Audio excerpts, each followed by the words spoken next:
Bom, boa noite a todos, sejam todos muito bem-vindos. Estamos promovendo hoje o último episódio do ano do Bahia Energia 21.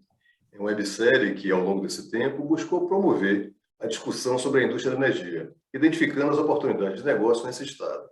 Nós estamos, sinceramente, muitíssimo gratos, muito felizes pelos resultados que já alcançamos até agora. E nós temos certeza que hoje faremos um grande debate. Hoje a gente vai discutir um tema que é muito importante para a indústria da energia, que é a solução de disputas na indústria da energia. Então, vamos abordar as gêneses das disputas, por que elas aparecem, que características elas têm e, mais importante, quais são os meios que nós temos para lançar a mão no sentido de superá-las. Então, vocês já estão vendo aí na tela, já está aberto, nós temos um painel belíssimo de painel, aqui, nós temos um conjunto de painelistas muito experientes, dispensariam completamente a apresentação e vou nominá-los. Então, estão conosco Caio Alves, ele é advogado e ex-assessor da ANEEL. Gustavo Demarque, ele é presidente do Conselho de Administração da Amazonas Energia. Solange Davi, ela é presidente do Conselho de Administração da Santo Antônio Energia. E Tiago Lois, advogado e sócio de Décio Freire, advogados. Então, esse encontro, assim, do mesmo jeito que a gente fizemos com os anteriores, vai ser moderado por Leonardo Souza, que é sócio da LSA Advogados, e por mim, Paulo Cunha, consultor da FGV Energia. Tem um colega nosso, o Marco Viana, que não está conosco nesse momento, ele está num outro compromisso, mas esperamos nós que ele consiga se desvencilhar do seu compromisso e venha, pelo menos, participar aqui ao longo do nosso debate. Então, antes de passar para o Leonardo, que vai fazer assim, uma brevíssima contextualização, antes de passar para os painelistas, é dever nosso agradecer, e nós agradecemos muitíssimo aos nossos patrocinadores. Nossos patrocinadores são a Voltaria e a Bahia Gás. Eles nos apoiaram desde o início do projeto e viabilizaram a sua execução. Além dos nossos patrocinadores, uma série de entidades também acreditaram nessa nossa ideia e nos apoiaram de forma muito efetiva. Então, são eles a Abeólica, a Abiogás, a Abracel, a ABPIP, a FGV Energia, a FIEB e o SEBRAE. Então, nós agradecemos muito aos apoios recebidos dessas entidades, que, me repetindo, foram fundamentais para viabilizar o projeto. Então, tem um destaque que a gente sempre faz questão de deixar claro aqui, é que é importante destacar que todos os participantes desse webinário compareceram espontaneamente, naturalmente. E, com isso, com a sua presença, autorizam o uso da sua imagem para essa transmissão. Essa transmissão que ficará posteriormente disponível em gravação. Então, com relação a isso, até lembrando para vocês, as gravações de todos os episódios da websérie, esse já é o 6º episódio, já se encontram no nosso canal no YouTube, o canal Bahia Energia 21, no YouTube, já estão depositadas as gravações de todos os episódios anteriores. E tão logo editada a gravação desse episódio, ela vai ser carregada também lá no canal Bahia Energia 21 e ficará disponível para qualquer assistência posterior. Então, essa é uma produção da Leonardo Souza Advogados, que está conosco, e da Sempre Consultoria, a consultoria da qual a gente faz parte. Dito essas breves palavras, eu passaria aqui para Leonardo, que vai fazer uma contextualização do tema, e logo depois nós passaremos aqui para o que de fato importa, que é as apresentações dos painelistas e o debate que vai se seguir. Leonardo, por favor. Obrigado, Paulo. Mais uma vez cumprimentando a todos os painelistas aqui presentes. Agradecemos penhoradamente o aceite desse convite formulado pelo Comitê de Organização do Bahia Energia. É uma oportunidade que nós temos de discutir com especialistas do setor, voltado para um público específico, né, tanto na Bahia como em todo o Brasil, sobre temas que são importantes ao setor de energia, né? Identificar suas oportunidades, os seus desafios, né? E assim construir um diálogo profícuo entre aqueles que militam com o setor. A indústria de energia ela ocupa aí um espaço relevante, né, na sociedade moderna. Envolve um amplo espectro de participantes, geradores, transmissores, distribuidoras, comercializadoras, né? Provedores de soluções em geral. Então, você tem aí uma diversidade grande de agentes que atuam nesse mercado, e isso, de certa maneira, traz aí uma significativa diversidade e também complexidade, né? A organização dessa indústria, por essa natural complexidade aí, sujeita a diversas camadas de regulação, né, muitas vezes trazem algumas dificuldades ao seu domínio, né, e à forma de composição desses diversos e múltiplos interesses. Diante disso, não é incomum a gente encontrar eventuais disputas, né, nessas questões, e que levam ali, muitas vezes, a ruídos, né, e até assimetrias de expectativas entre esses diversos atores envolvidos. Uma forte limitação que a gente encontra nos aparatos tradicionais de solução de disputas, né, sobretudo aqueles de estruturação estatal, né, acabam muitas vezes levando à necessidade de buscar outros caminhos de solução ou de composição para essas questões, seja pela sua natureza técnica, pela expertise, ou até muitas vezes pela não recomendação, né, da instauração de um litígio, por haver muitas vezes relações que são continuadas, né, são partes relacionais, partes que mantêm um contrato muitas vezes duradouro de 10, 15, 20, 30 anos, muitas vezes envolvendo autoridades de Estado, ou melhor dizendo, entes estatais, ou muitas vezes envolvendo projetos de grande investimento. Então, tudo isso, de certa maneira, acaba criando aí um ambiente institucional, né, onde é preciso identificar de forma adequada a melhor modo, a melhor maneira de compor esses interesses e, eventualmente, resolver essas disputas quando estabelecidas. E essas limitações acabam propiciando que espaços ou caminhos mais especializados, né, como câmaras de mediação, de arbitragem, né, possam ser utilizadas ou recorridas como instrumentos de solução para essas controvérsias. E é diante disso, né, diante dessa constatação, que estamos aqui reunidos com vocês para dialogar sobre esse tema. Nessa dinâmica, né, nós vamos aqui ter um período de 10 minutos para cada um dos painelistas poder fazer suas considerações iniciais e uma apresentação, né, e, em seguida, participaremos aí de uns debates com algumas questões a serem suscitadas e direcionadas para que vocês possam respondê-la. E aí, com isso, eu passo a palavra ao amigo Paulo, para que ele possa já começar a direcionar aí essas questões introdutórias. Lembrando que o público que nos assiste, né, desejando fazer perguntas, deve fazer através do Q&A, né, que é a ferramenta que está disponibilizada na plataforma do Zoom para essas perguntas. Muito obrigado a todos. Paulo, a palavra está com você.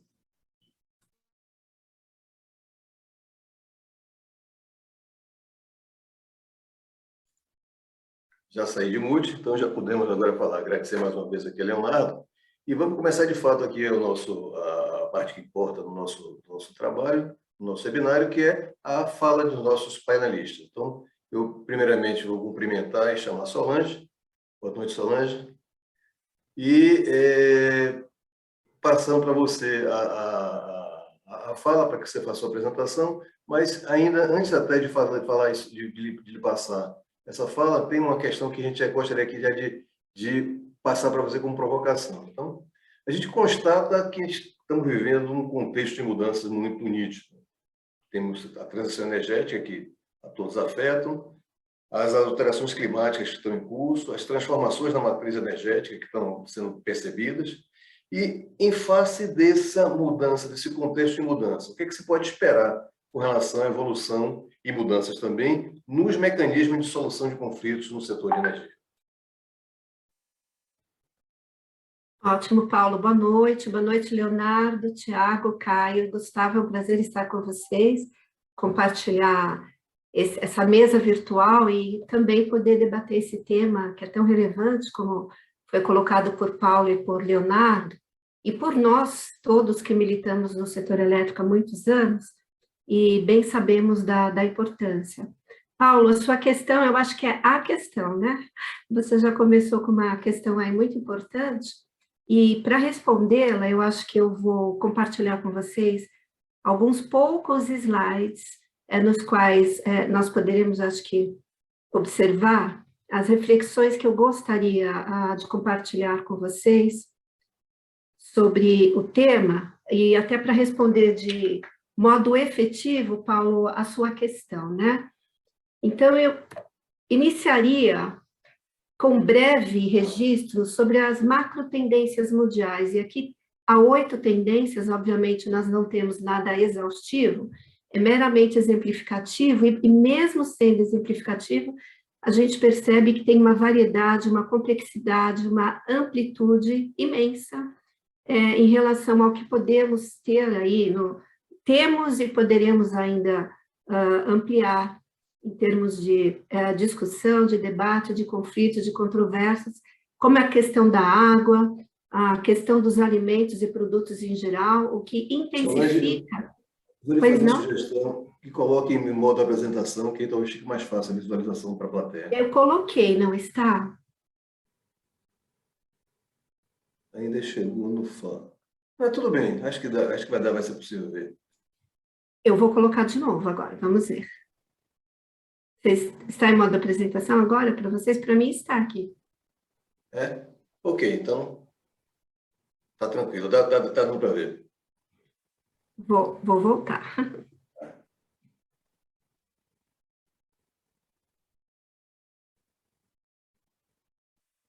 Modo apresentação. Tá. Ficou agora, Paulo? Não, Solange, não ficou não, mas eu comentaria por demais de que a visualização, pelo menos para mim, tá satisfatória, mesmo não estando em modo de apresentação. Não sei se Tiago e Caio concordam com isso. Claro que sim, Paulo. Por favor, Solange, prossiga assim. A gente sabe que é um transtorno abrir no modo apresentação no Zoom, então prossiga assim que dá para a gente ler. Tá bom de ler. Ok. Bom, vamos lá, então. Bom, como eu estava mencionando, os pontos que talvez nós podemos destacar em relação aos conflitos ou macro tendências mundiais.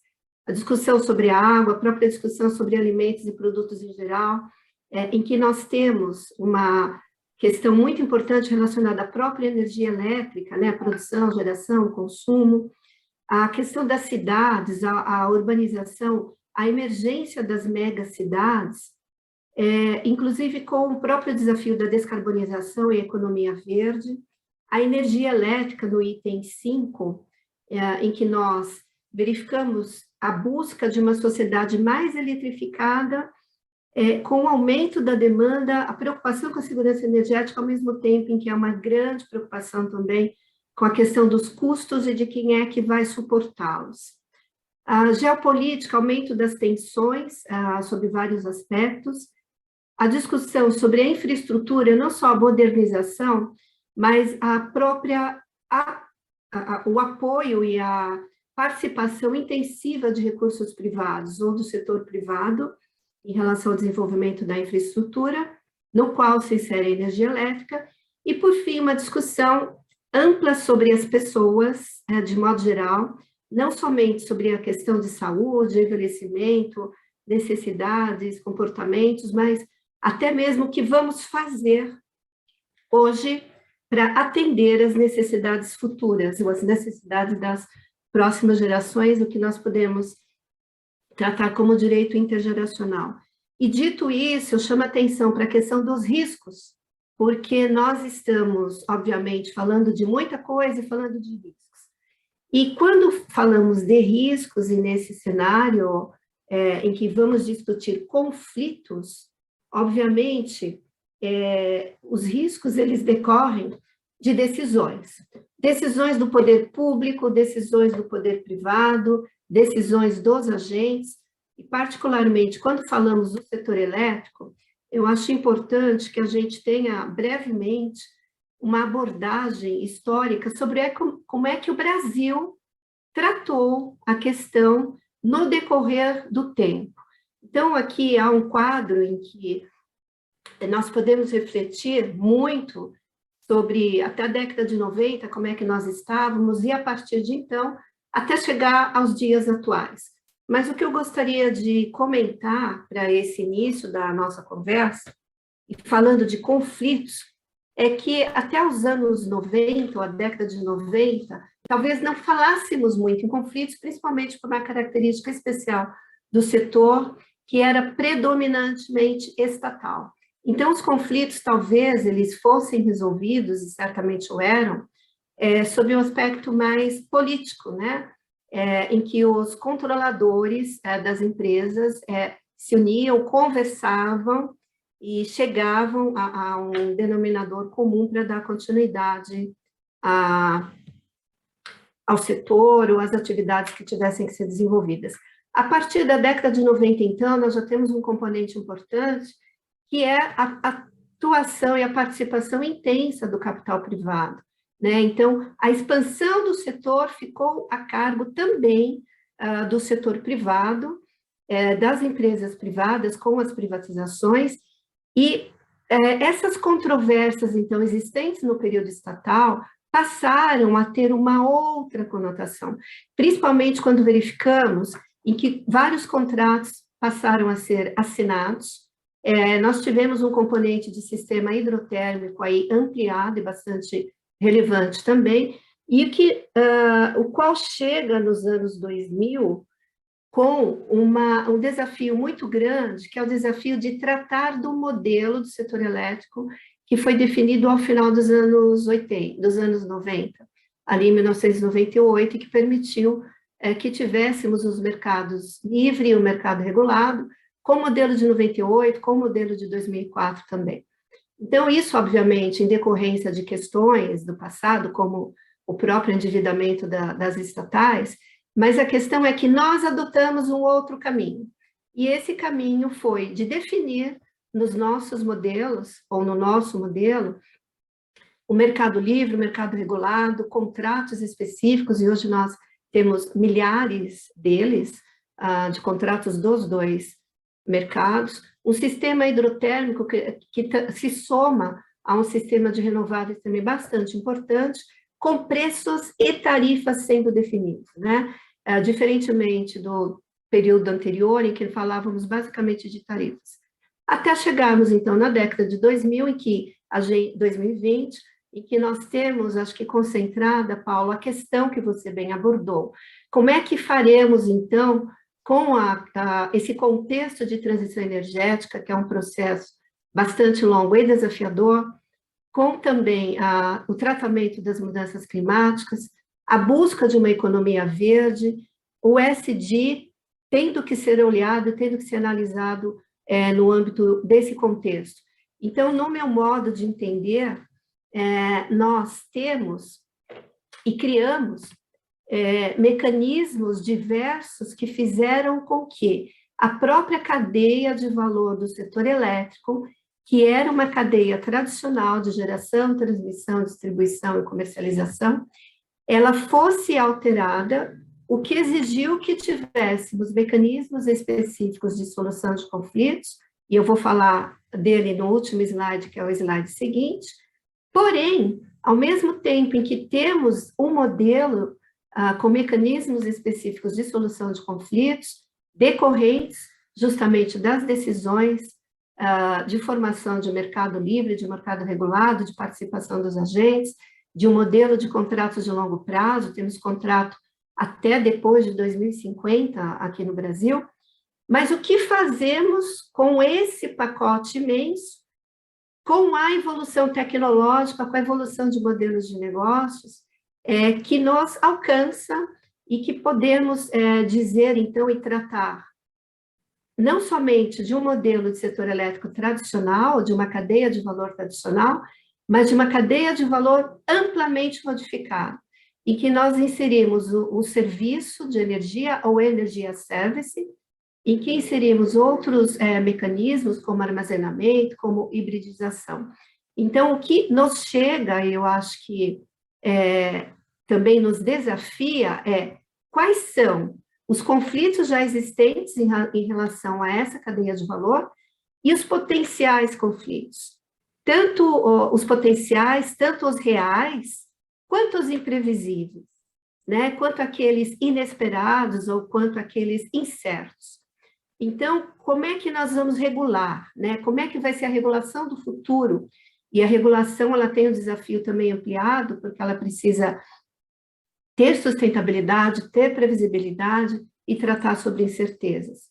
E como resolver justamente os conflitos de modo geral, né? Então, para isso, esse é meu último slide, depois eu falo mais sobre a sua questão, Paulo. Nós temos uma estrutura. Essa estrutura, talvez o que nós devamos perguntar é como é que ela será gerida, administrada, utilizada. E é uma estrutura que eu chamo de uma estrutura mista, em que nós saímos também de um viés tradicional, em que o judiciário era quem solucionava as questões, para que tivéssemos, então, um misto, que é o poder público atuando juntamente com mecanismos privados. Então, dado o conflito, e ele está no centro das relações, como é que eles podem ser resolvidos? Então, obviamente, nós temos aí no item 1, quadrado 1, a solução amigável, então as partes sentam, as partes resolvem, nós temos vários exemplos em relação a isso, inclusive exemplos aqui no município de São Paulo. Este ano foi regulamentada uma disposição legal que fala do board, né, do dispute board, que é buscar solucionar o conflito antes que ele efetivamente exista, né? Então, apesar disso, obviamente, o conflito existindo, nós temos outros mecanismos também que podem ser utilizados. A própria solução por mediação, a ANEEL, ela pode fazer isso, ou no âmbito do setor elétrico, né, a CCE, talvez o ANS, ou as partes podem escolher mediador ou mediadores, assim como a solução por conciliação, a solução por arbitragem, que foi uma saída legal, também estabelecida no âmbito do setor elétrico, e particularmente aprimorada este ano. Ela foi definida em 2002, aprovada ali em 2007, e este ano a CCE, falando em termos de arbitragem do setor elétrico, a CCE ampliou e tem uma proposta bastante interessante de dar uma abertura maior para esse mecanismo, para que ele possa ser utilizado no âmbito do mercado, e, por fim, a própria solução judicial. Então, são mecanismos que se somam, que se conectam muitas vezes, até porque, eventualmente, antes da arbitragem, o judiciário ele pode ter que ser acionado, mas eu sei que meu tempo aqui está esgotando, Paulo, mas o que eu gostaria de mencionar é que eu acho que nesse contexto de mudanças climáticas, de transição energética, nós devemos observar mais o que é que poderemos ter em relação às incertezas a serem tratadas. E, portanto, essas incertezas eventualmente têm que ser definidas nas relações jurídicas para que se possa haver a mínima previsibilidade sobre que mecanismo é mais adequado ou é necessário que seja adotado. Então, só para finalizar, por exemplo, com a pandemia do ano passado, que se estende até este ano, será que os próximos contratos trarão disposições de que, na existência de pandemia ou pandemias, as partes manterão seus contratos, como se fosse take or pay, por exemplo, ou não? Elas sentarão e elas definirão a afetação dos contratos, as condições dos agentes, de forma amigável, né? Ou vão buscar um mediador para tratar isso, dispensando o judiciário. Então, será que as partes, é uma provocação, na verdade, será que as partes deverão tratar das incertezas advindas desse contexto? Então, com isso, Paulo, eu encerro aqui a minha fala inicial para passar de volta a palavra para você. Muito obrigado, Solange. Excelente a sua apresentação, essa sua abordagem. Inclusive, uma coisa que para mim foi muito caro ouvir, a gente tem ouvido falar e repetido a questão de tratar de relações legadas, de contratos legados. E você vai estar me trazendo aqui o conceito de estruturas legadas e associando as estruturas legadas uma natureza de conflito que pode ser diferente da natureza de conflito que vai vir por diante. Então, tratar do conflito legado, do mesmo jeito que a gente trata do contrato legado, e antecipar o próximo conflito. Eu acho que essa abordagem sua foi assim, muito feliz. Parabéns pela apresentação. E eu passaria agora para Leonardo, que vai dar continuidade aqui ao nosso painel. Por favor, Leonardo. Obrigado, Paulo. Também excelente aí as palavras iniciais de Solange. A gente vai voltar, sem sombra de dúvida, a alguns temas que foram levantados. Eu queria agora direcionar uma palavra ao nosso convidado, Gustavo Demarque, né? Gustavo, há muito tempo se fala que há uma tendência, né, cada vez maior na utilização desses meios adequados, né, de solução de conflitos ou de disputas. Como Solange bem lembrou, um sistema multiportas que procura disponibilizar cada vez mais instrumentos ou mecanismos para essa solução, destacam-se, sem sombra de dúvida, no setor elétrico, a mediação e a arbitragem, né? Nessa linha, como é que você vê o uso desses instrumentos e, simultaneamente, em certa medida, o afastamento da jurisdição estatal, tradicional, judicial, né, da solução desses conflitos com o setor elétrico? Na sua avaliação, como é que você olha esse processo de transição? Boa tarde a todos que nos assistem. Leonardo, muito obrigado, primeiro, pelo convite e também pela provocação. Gostaria de comentar aqui o Paulo, agradecer também, igualmente, pelo convite. Pena só não estar na Bahia, é um evento baiano sem estar na Bahia. Isso realmente fica a promessa para a 7ª edição ser presencial, viu, Paulo? Esse é um compromisso que eu gostaria de firmar aqui desde já. Paulo, já conheço de longa data, meu colega também de FGV Energia, tá? É outro chapéu que a gente carrega, né, Paulo? E, bom, eu pretendo aqui, Leonardo, trazer alguns elementos que eu acredito que vamos conseguir enfrentar essa questão muito bem levantada por você. Mas antes, não posso deixar de cumprimentar aqui meus companheiros de painel, doutora Solange, Caio, Tiago, né? Sempre um prazer, quase que uma ação entre amigos, né, que estamos aqui nesse bate-papo. Para aqueles que não me conhecem, é importante aí, como nós estamos falando de arbitragem e mediação, eu pretendo aqui trazer um pouco da experiência à vida aí em alguns processos, alguns procedimentos que nós enfrentamos ao longo aí dos últimos 6, 7 anos, que nos permite trazer um panorama bem interessante, tá? E trazer também em que medida que talvez esses instrumentos, Leonardo, tanto a mediação como a arbitragem, talvez careçam de um aprimoramento, de um aperfeiçoamento. Atualmente, eu sou vice-presidente de energia do CBMA, pertenço ao Corpo de Árbitros, juntamente com o Paulo, da Câmara da FGV. Estou também no Conselho Arbitral do Estado de São Paulo, também estou lá na CCI, e também tenho a honra de integrar o Comitê de Energia da Camarb. Então, isso me permite, talvez, ter uma visão holística do que está ocorrendo, tanto, né, naqueles litígios ligados aos contratos regulados, mas também aqueles relacionados ao mercado livre. Mas eu trago aqui, pegando um gancho, no que a Solange muito bem colocou, e falar depois da Solange sempre é um desafio muito grande, mas é um ponto muito importante. O que a pandemia trouxe de lição, né? E o que isso vai demandar em termos de mudança. Por quê? Não só a crise pandêmica, como também a mais recente crise hídrica, ambas têm desafiado a robustez do nosso sistema e a nossa capacidade, além do planejamento, mas também um grande teste dos nossos instrumentos, né? Instrumentos estes disponíveis. A gente vem acompanhando a dificuldade de conseguir alterar o marco legal, né? Há quanto tempo já se discute a modernização do setor elétrico.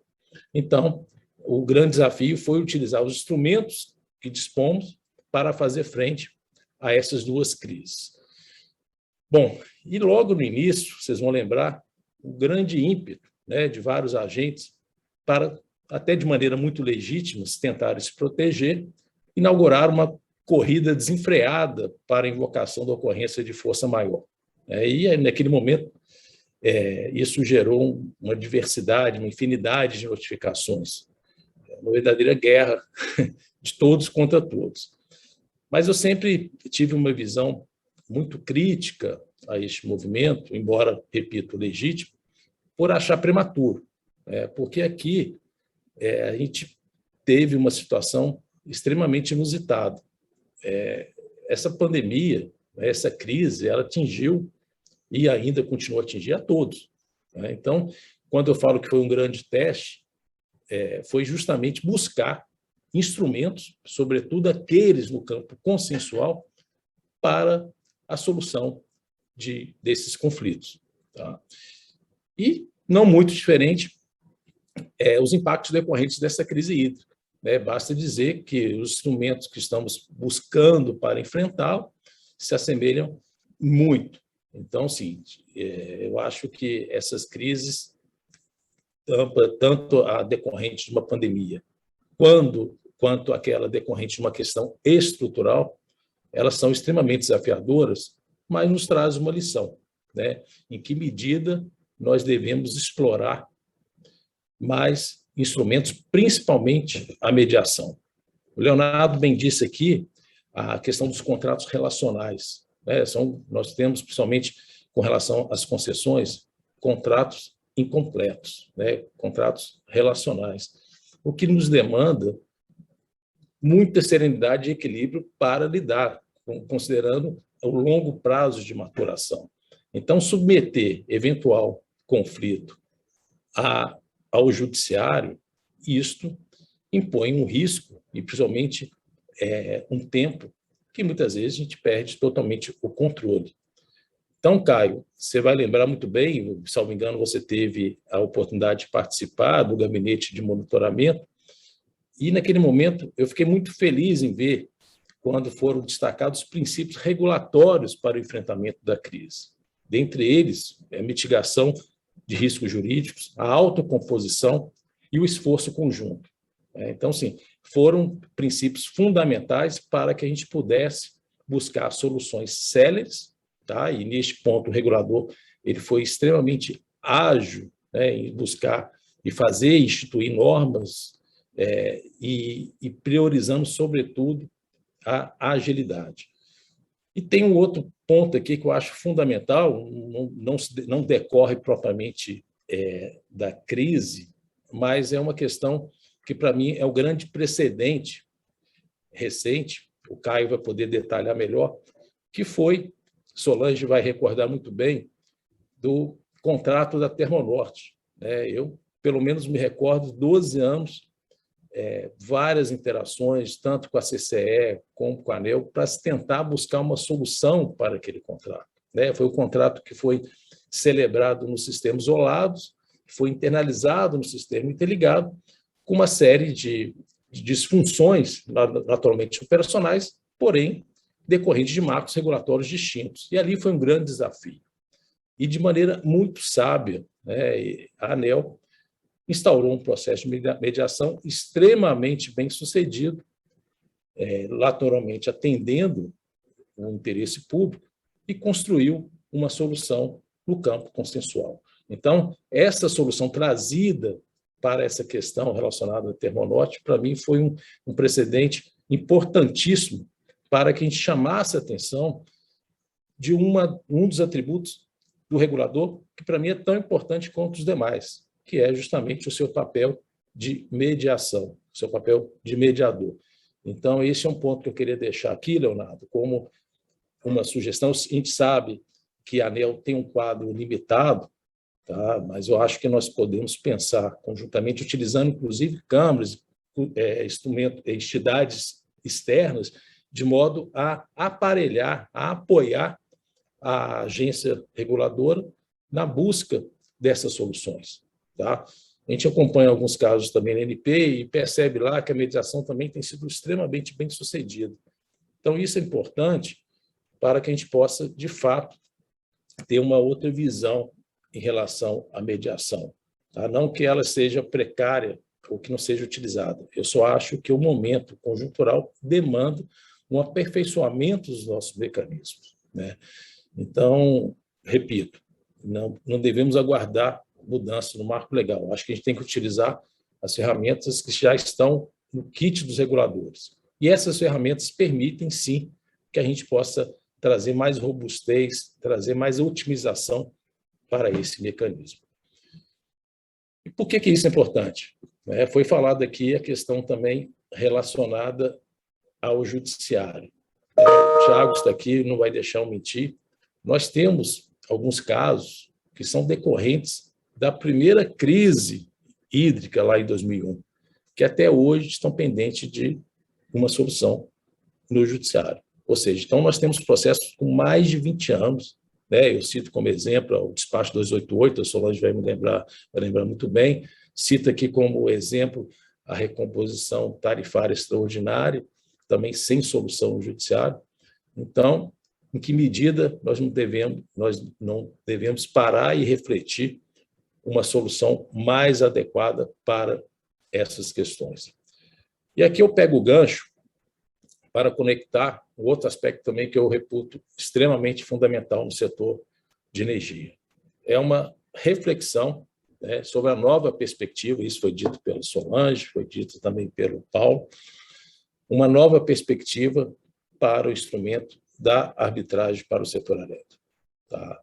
Solange bem disse, alguns movimentos já iniciados pela CCE, né, como uma renovação da própria convenção arbitral, mas acho que a gente deveria ir além, né? A gente percebe e acompanha também algumas questões relacionadas ao setor de óleo e gás, e percebe que a ANP, por exemplo, utiliza o instrumento de arbitragem de maneira muito mais recorrente do que o do setor elétrico. Embora um precedente recentíssimo tenha acendido uma grande esperança para nós que militamos aí no mercado de arbitragem, que foi o precedente do Linhão, lá de Roraima. O Caio conhece muito bem esse tema. Para mim, isso inaugura, de fato, uma nova perspectiva, tá?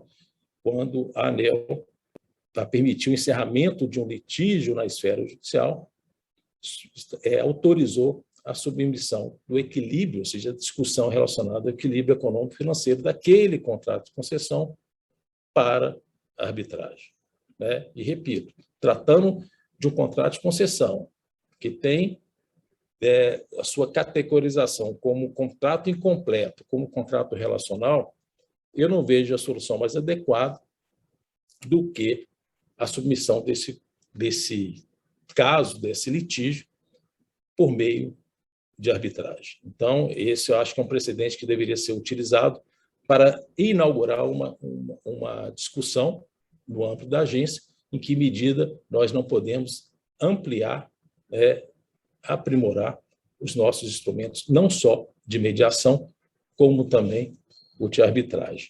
E aqui eu me recordo de uma frase do professor Egon, que casa muito bem com essa situação, quando ele tenta classificar a segurança jurídica dos contratos de concessão. E ele afirma que a segurança jurídica dos contratos decorre fundamentalmente na sua mudança. Ou seja, a única certeza que nós temos é que eles irão mudar. Então, se eles vão mudar, né, se a gente tem alguma previsibilidade, como bem colocou a Solange, já nos traz uma maior certeza, já nos permite uma maior segurança jurídica. E aqui, só para inaugurar, eu gostaria de trazer um pouco, inaugurar a discussão relacionada à arbitragem, de maneira muito breve, eu queria trazer um pouco da experiência que a gente vem verificando em alguns procedimentos, tá? De modo até que sirva como aprendizado. Primeiro, nos chama a atenção, um ponto importante, é o que eu intitulo de sentenças arbitrais invasoras, né, que tem sido uma preocupação muito grande, principalmente uma preocupação da agência. Por quê? Porque, considerando o nosso modelo setorial, sistêmico e multicontratual, muitas vezes uma sentença arbitral, embora no primeiro momento, faça uma relação apenas com aquelas partes que estão litigando, o seu efeito, tá, vai além daquele campo arbitral. Isso tem ocorrido com uma certa frequência. E não diferente também, a gente tem percebido algumas sentenças arbitrais que estão invadindo a seara de regulação da ANEEL. Tá? Isso é um ponto também de preocupação, porque isso coloca em xeque o próprio Instituto. Então, a gente tem tido uma preocupação em diversas câmaras no aprimoramento do quadro de árbitros, justamente para permitir um painel especializado, de modo a evitar, né, uma sentença arbitral, muitas vezes que contraria os interesses, mais do que isso, que invada a competência do regulador. Infelizmente, isso a gente tem visto isso em alguns casos. E algumas vezes me pergunto por que isso tem ocorrido. Talvez um pouco pela dificuldade hoje de se compor um painel especializado. A gente tem tido muita dificuldade de ter um tribunal arbitral formado 100% por especialistas. E por que isso? Impedimento. Então, muitas vezes, o fato de você advogar no setor, advogar para uma associação, te impede a atuar em diversos casos. Então, isso tem sido desafiador. E tem ocorrido também, algo que eu até comentei com o Caio recentemente, é o impedimento superveniente, ou seja, eu abro, uma vez comprovado, instituído, muitas vezes por algum outro aspecto, até mesmo ligado a uma atuação do seu sócio ou do quadro de sua sociedade, isso acaba atraindo o impedimento superveniente e ele tem que se retirar, renunciar àquele painel. Isso tem, de fato, ocasionado algum contratempo, algum transtorno. Outra questão também verificada, né, eu acho que já discutimos isso em alguns outros fóruns, é uma certa confusão entre o papel da Câmara Arbitral e o papel do Tribunal Arbitral. Muitas vezes se atribui uma insatisfação ao resultado arbitral à Câmara, sendo que, como todos bem sabem, uma vez instituído o Tribunal Arbitral, o papel daquela Câmara é um papel meramente cartorário, meramente administrativo, mas muitas vezes esse ônus acaba recaindo sobre a Câmara. Embora a gente já conheça, todos nós, o precedente da lavra do ministro Vilas Boas Coelho, se não me engano, em 2017, que pacificou esse tema, dizendo que a Câmara não poderia ser responsabilizada por um procedimento arbitral. Mas isso a gente percebe ainda uma certa confusão em relação a essas atribuições. Bom, são essas as palavras iniciais, Leonardo. Então, respondendo objetivamente à sua pergunta, né, a sua provocação, eu vejo aí com duas vertentes. A primeira é um aprimoramento dos nossos instrumentos de mediação. Tá? Nós temos capacidade para isso. Eu acho que, por exemplo, tomando como partida a Convenção Arbitral da CCE, que é de 2007 para cá, muita coisa aconteceu. Então, eu acho que a gente deveria pensar numa mudança até mais ousada, até mais eficiente, sobretudo depois da Lei 13.129 e do Decreto 10.025. Eu acho que esses dois instrumentos, por si só, já demandariam uma reflexão mais avançada em relação a esses dois instrumentos. Tá? Muito obrigado. Fico aqui à disposição aqui para o debate. Obrigado, Gustavo. Realmente são pontos que você tocou que são importantes. A gente vai voltar a isso no debate. Você levantou bolas aí bastante relevantes que, de fato, para todos aqueles que militam com a arbitragem, constituem um problema real, né? Que, em alguns setores, foi possível encontrar mecanismos de solução dessas questões, mas é um construir, né? É um fazer. À medida em que o setor vai aprimorando essas técnicas e o uso desses instrumentos, ele vai encontrando essas essas soluções. Mas muito obrigado pelas provocações, a gente vai voltar, sim, a esse tema. Eu passo a palavra agora a Paulo, que ele vai integrar mais um painelista aqui nessa discussão. Paulo. Perfeitamente. Então, agora a gente vai se dirigir a Caio, pedindo que ele faça suas manifestações iniciais, mas antes disso, eu vou me dirigir à plateia.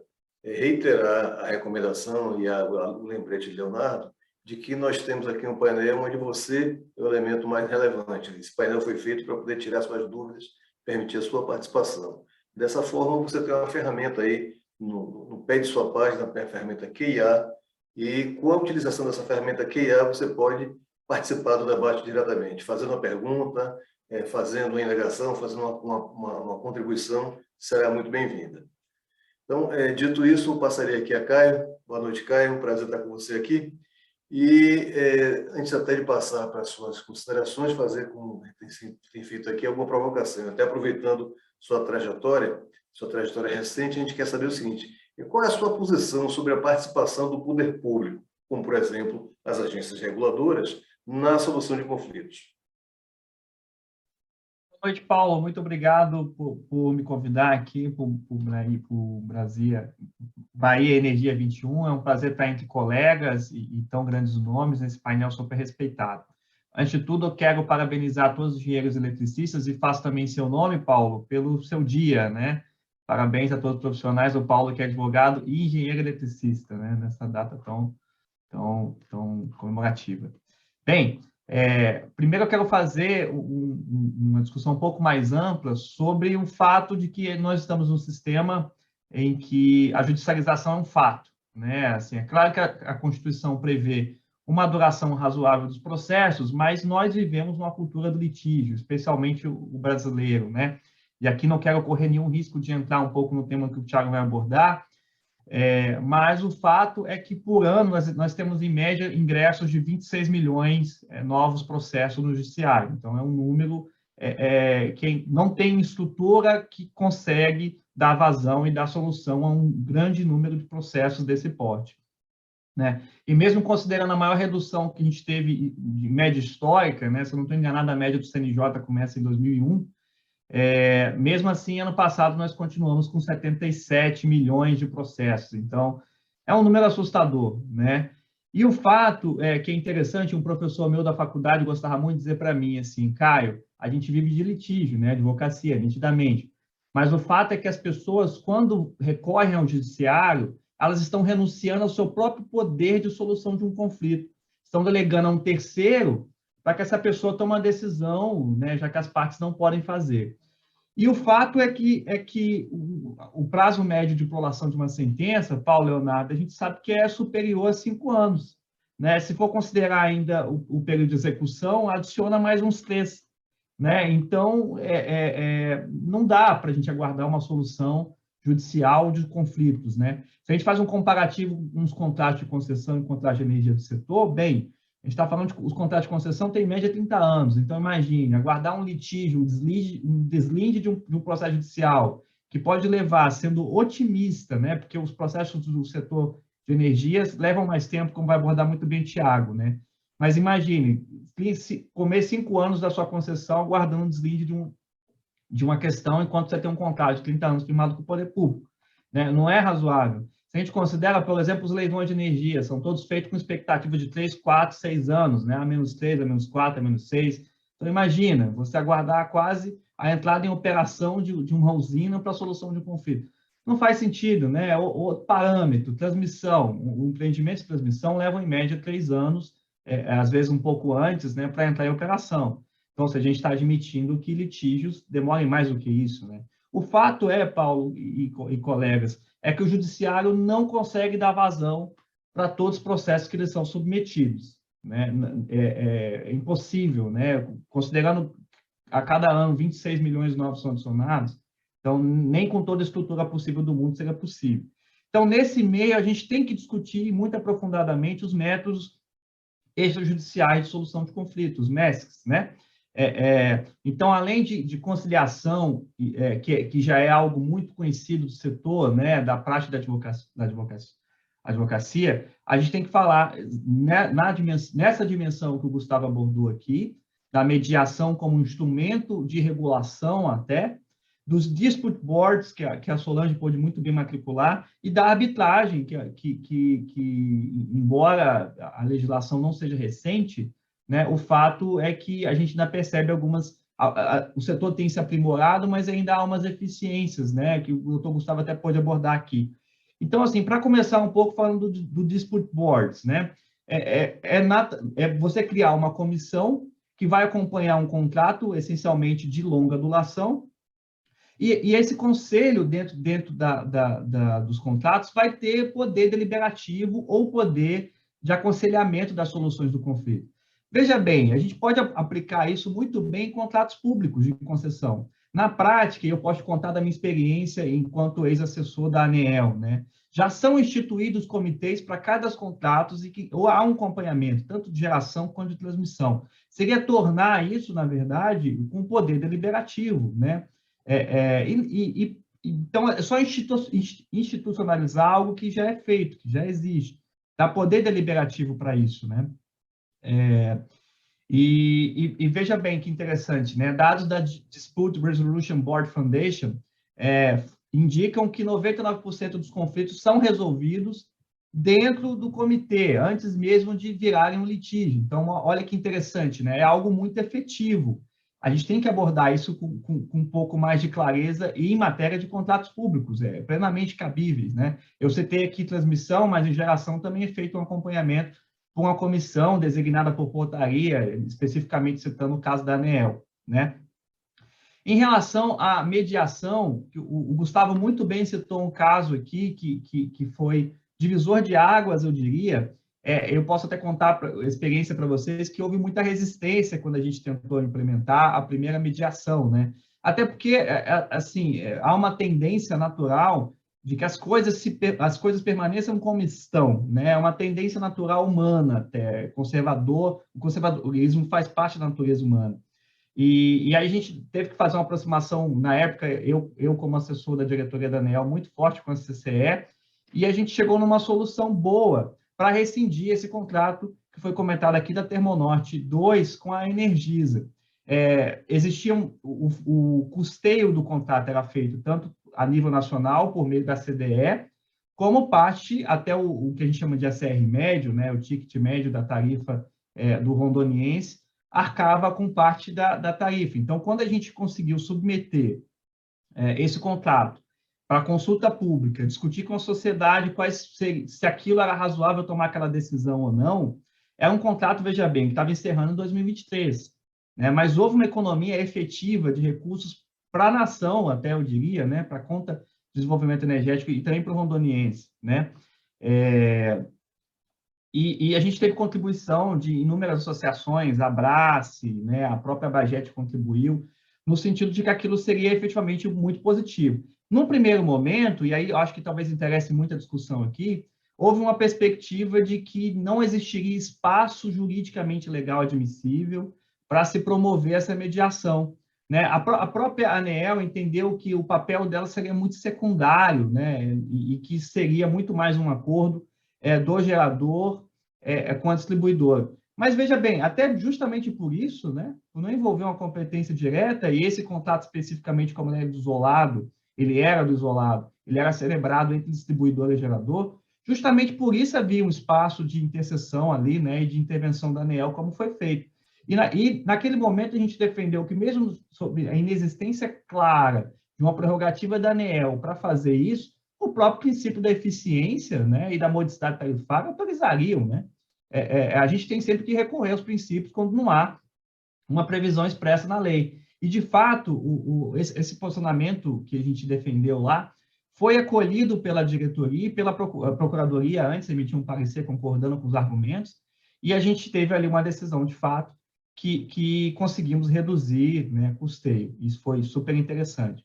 E aí, o Paulo, Leonardo, passando então a arbitragem, e Gustavo, hoje eu li um relato, hoje não, aliás, ontem, de uma amiga nossa, a Priscila, procuradora-geral da NTT, e ela relatando como ela estava tão satisfeita com o resultado de de um procedimento arbitral que foi conduzido lá, né, envolvendo uma questão super complexa, assim, a sentença naturalmente está submetida à publicidade, que era o da BR-040, e da qual é parte a NTT, né, uma discussão ali de reequilíbrio, efeitos justamente da pandemia no contrato, e a solução, o desfecho, ela estava, a Procuradoria Federal da NTT ficou satisfeita, não porque a decisão privilegiava A ou B, mas a tecnicidade de como a decisão foi formada, né, que considerou os regulamentos setoriais, considerou a legislação aplicável. Então, assim, isso mostra que, de fato, a arbitragem tem um espaço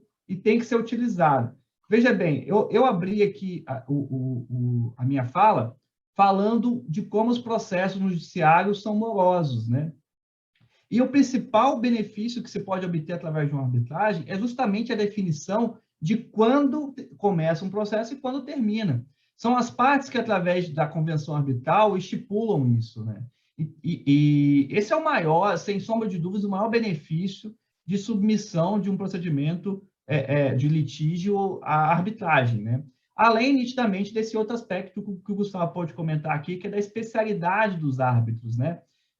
Você, naturalmente, pode selecionar pessoas de qualquer lugar do mundo, né? Especialmente os que conhecem aqui, naturalmente, da regulação brasileira, e que tem um conhecimento sobre aquela matéria. Eu até ouso um pouco mais que o Gustavo, né? Eu, às vezes, atuo em alguns procedimentos e fico até um pouco desanimado quando as partes escolhem árbitros que não têm nenhuma especialidade no setor elétrico, né? Eu penso que é uma pena, assim, você consegue usar... Bem, os dois benefícios são prazo e especialidade, e aí você abre mão de um benefício, assim, escolhendo árbitros que são, às vezes, processualistas, ou que não têm nenhum conhecimento do setor elétrico, né? Então, assim, é uma pena, né? É claro que a arbitragem, assim, ela sempre esbarra na questão do direito disponível, né?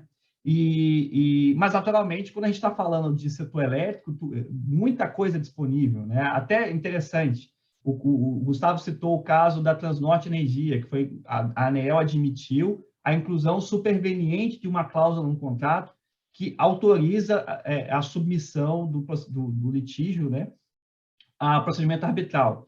E naquele caso, houve ali, naturalmente, uma inclusão superveniente, mas sequer era necessária, né? A gente sabe muito bem que o decreto dos portos que foi aplicado, né, e questões aeroportuárias, que foi aplicada ali na questão, ele já admite a submissão, então sequer seria necessário você fazer uma inclusão superveniente, mas foi como a ANEEL decidiu para dar segurança, naturalmente, aos reguladores, né?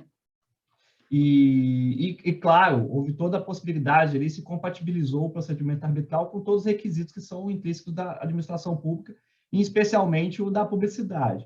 Agora, a arbitragem, e o Gustavo e a Solange sabem muito bem disso, não é algo novo no setor elétrico, né? Em matéria de comercialização, isso já era conduzido e já é feito há muito tempo, né? É claro que lá você...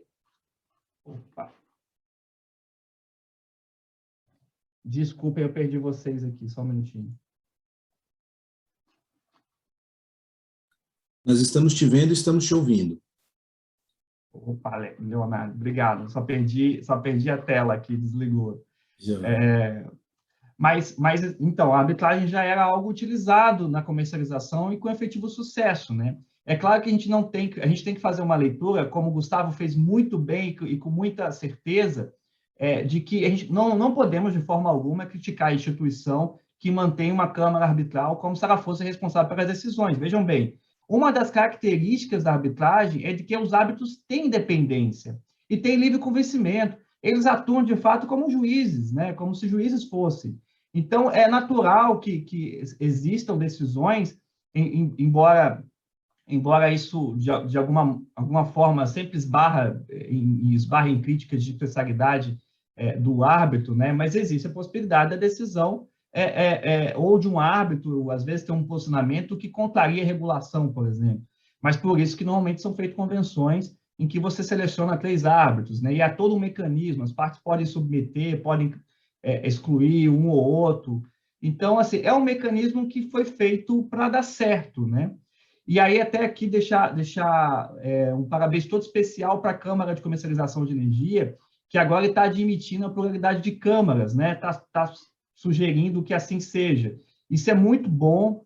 É claro que isso vem de um movimento um pouco de críticas a decisões que foram tomadas numa Câmara específica, mas a pluralidade em si é ótima, né? E que bom que foi implementado. Citando outro caso, além da comercialização, nas usinas estruturantes, e aí a Solange conhece bem também, o próprio contrato de concessão das usinas estruturantes prevê a possibilidade de submissão de litígios à arbitragem. Então, percebam, né? Já era algo usual no setor elétrico. No caso, especificamente, trazendo para vocês o último caso concreto que a ANEEL deliberou, sob relatoria da diretora Elisa, foi o contrato de concessão 3 de 2012. Para quem não conhece, era o Leão de Boa Vista, né? É o único estado do Brasil que ainda está isolado do Sistema Interligado Nacional. É claro que hoje lá há uma solução de geração local, inclusive com renováveis, então isso traz aí justamente nessas questões do climate change, né, da transição energética, houve esse cuidado por parte do Poder Executivo, mas ainda é um estado que está isolado. E está isolado porque há ali um conflito de licenciamento ambiental, o qual já se arrasta há 10 anos, né, do licenciamento com a comunidade Aimiri-Atuari, né, um trecho de 122 quilômetros. Né? Então, a concessionária ela pediu a rescisão do contrato para a ANEEL entendeu que seria o caso, de fato, de assim proceder, mas o Ministério recuou e, no primeiro momento, entendeu que seria a hipótese de reequilíbrio. Né? Com isso, a Transnorte submeteu um pedido de reequilíbrio para a ANEEL que não foi acatado. Então, se instaurou um litígio de difícil solução, né? Um caso que já é emblemático por si próprio, né? E se criticizou ainda mais. O fato é que, diante das incompreensões, incompatibilidades, né, de posicionamentos, houve essa boa decisão de submissão das questões ali discutidas para uma câmara arbitral. Então, foi formado um compromisso e o processo logo, a gente vai assistir a uma solução. Inclusive, Paulo, aí sim, pegando um gancho da sua pergunta, da sua provocação muito boa que você fez de início, serão parte, né, não só o poder concedente, o próprio Ministério, como a ANEEL e, inclusive, o IBAMA, né, que é o órgão licenciador do caso. Então, a gente vai poder assistir, de fato, um contrato que devia ter entrado em 2015, né, a gente tá em 2021, com quase 10 anos de atraso e impacto por conta do licenciamento, vamos assistir o desfecho por conta de uma arbitragem que vai ser conduzida. Né? Então, eu não tenho dúvidas que isso é algo que tem que ser feito, já é feito em outros setores, em telecomunicações, né? A própria NTT, como eu compartilhei da experiência com vocês, e pode ser admitido sem nenhuma dificuldade no setor elétrico. Só para terminar, a ANEEL ficou um pouco desconfortável, a gente percebe um pouco na instrução ali de como o tema foi feito, e principalmente no parecer da Procuradoria, em critérios objetivos de analisar quais seriam a vantagem de submissão do litígio para um procedimento arbitral. Bem, ora, eu provoco aqui vocês, né, e acho que vocês vão acabar concordando. A solução é pura e simples ter um prazo certo para acabar, né? Assim, que valor que você dá para isso? Quer dizer, você poderia manter um litígio aí pelos próximos 20 anos, ou talvez muito mais, né? E você está dando uma data certa, específica, em que sentam, vejam bem, de novo, ANEEL, IBAMA e Poder Concedente. Então, se a solução não vier daí, eu não acredito em mais nada, né?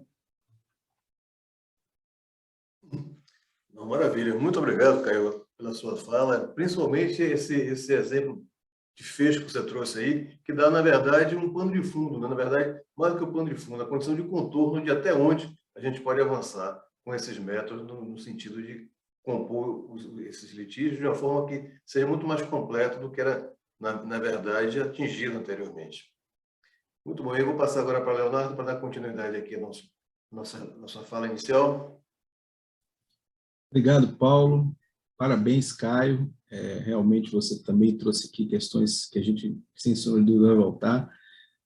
De fato, as partes, quando escolhem a arbitragem, têm que estar cientes de que o árbitro é juiz de fato e de direito, né? Então, assim, estão escolhendo ali uma forma de solucionar a questão de maneira definitiva, num prazo mais curto. Mas eu queria agora fazer uma pergunta provocadora ao amigo Tiago, né? E ele possa contemplar aí essa resposta a essa questão provocadora na sua apresentação. Tiago, quando a gente observa aí toda a cadeia de valor do setor elétrico, a gente identifica que tem alguns mecanismos de solução que são preferidos por cada um dos segmentos, né? Geração, transmissão, distribuição, comercialização. Como é que você vê isso, né?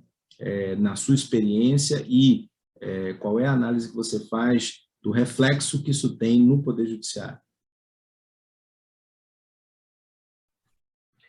Bom, antes de mais nada, boa noite a todos. Quero agradecer aqui ao Leonardo, meu amigo, Paulo também, pelo convite. Está ombreado aqui, falar por último, e ombreado aí, né, por Gustavo, Caio e Solange, é tarefa difícil. Mas, primeiro, de verdade, quero agradecer do fundo do coração o convite. Em segundo lugar, a voz me falha um pouco, no final de semana amanheci um pouco gripado, mas jamais poderia perder esse evento e deixar de participar. Bom, tudo que foi dito aí, eu concordo. Eu acho que a gente tem que buscar formas, né, primeiro, de agilizar o que já está no judiciário, porque o que está no judiciário, acho que muito dificilmente, com as regras postas hoje, vai se deixar de estar lá. Primeiro, porque existe uma preocupação com a sucumbência dessas ações. A grande maioria, quando envolve valores, quando envolve contratos de concessão, quando envolve direitos, né, não disponíveis, a gente está falando de uma quantia razoável de dinheiro, então você tem um risco de sucumbência aqui de lado a lado. Então, o que está posto no judiciário, está posto no judiciário. Acho que é muito difícil, na minha opinião, isso sair ali da esfera do Poder Judiciário. A ideia que eu tenho aqui, e aí depois eu vou responder a provocação do Leonardo, é trazer algumas questões, alguns exemplos e algumas questões que eu acho que comungam com tudo que todos foram ditos.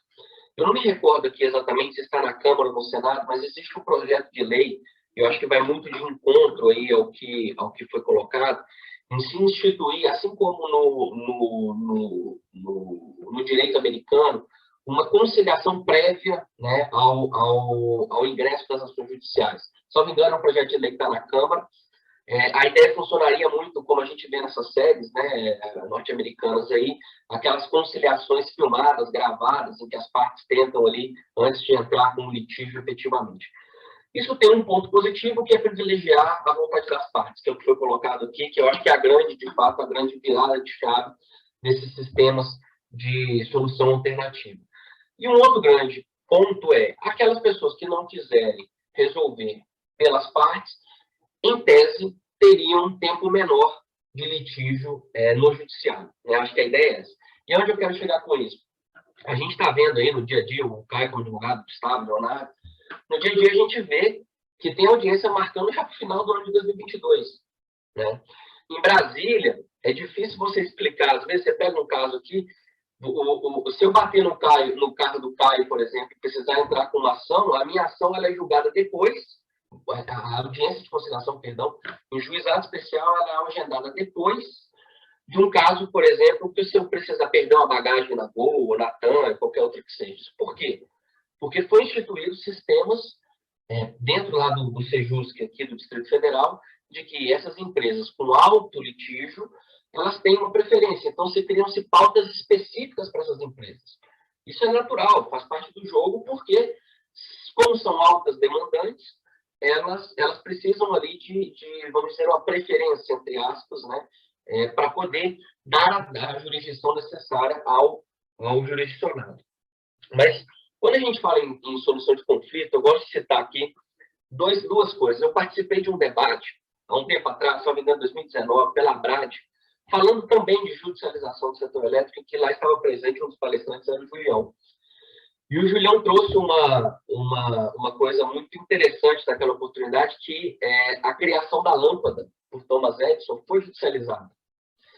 E onde eu quero chegar com isso? Que a judicialização, né, a forma da gente escolher um terceiro para resolver os problemas, né, do cotidiano, ela é uma solução, ela é uma situação cultural, né?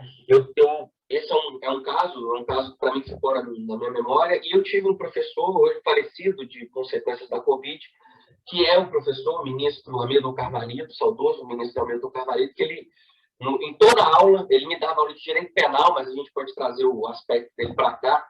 Em toda aula ele fazia um desenho de uma nuvem em cima, olha, aqui, doutores, aqui é o campo das nuvens, do direito, o campo das ideias. Desenhava a terra com a graminha embaixo. Aqui é o campo dos fatos, né? Eu lembro direitinho desse desenho, aqui é o campo dos fatos. Quando um vai encontrar o outro. E aí é que surge a resolução de conflito, né? E aí é que surge de verdade a aplicação do direito, né? A norma, que é o que a gente aprende aí bem no início da cadeia de faculdade. E quando a gente fala de conflito, a gente rememora, ou a gente tem uma predisposição a dizer algo que já se passou, né? Geralmente o judiciário ele se debruça sobre algo que já se passou, uma situação posta, e essa situação posta ela precisa, de alguma forma, ser resolvida. O Gustavo citou muito bem aí o despacho 288, né? É um processo que está desde 2002 na Justiça, discute ali, né, o seguro obrigatório, né, a livre disposição, se era obrigatório ou não era, essa é a matéria de fundo. A sentença diz uma coisa, o acordo inverteu a sentença, e nós estamos agora em bairros de infringentes do acordo, ainda no tipo CPC. Então, assim, nem no judiciário existe vamos dizer assim, uma comunicação. E que bom, né? De certa forma, isso é bom, porque, né, o sistema vem para isso, né? Recursal é para isso.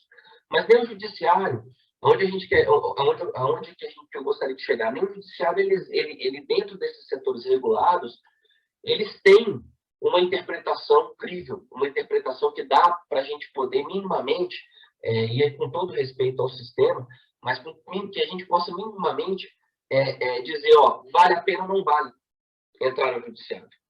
Ou vale a pena ou não vale seguir pelo campo da arbitragem. Até porque algumas das arbitragens que a gente tem visto, algumas delas já foram judicializadas, decisões arbitrais. Então, assim, por que esse fórum aqui da Bahia Energia e outros fóruns são importantes? Porque eu entendo que para a gente resolver esse assunto, eu trago aqui outros exemplos. Faixa de domínio, por exemplo, cobrança de faixa de domínio. A faixa de domínio, existe uma lei que trata do processo administrativo.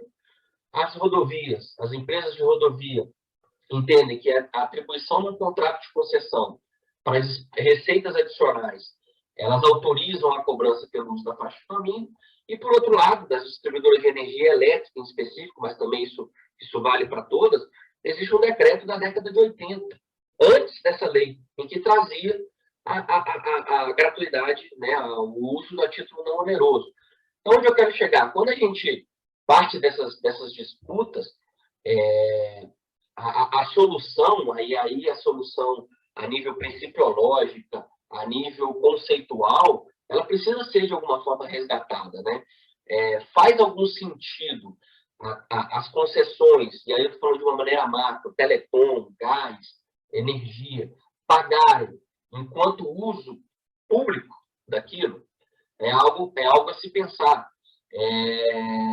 O setor elétrico, o setor elétrico em específico, eu diria, a gente viu há pouco tempo atrás o leilão do 5G. O 5G dizem que vão, né, o que tudo indica, vai revolucionar a forma de comunicar e etc.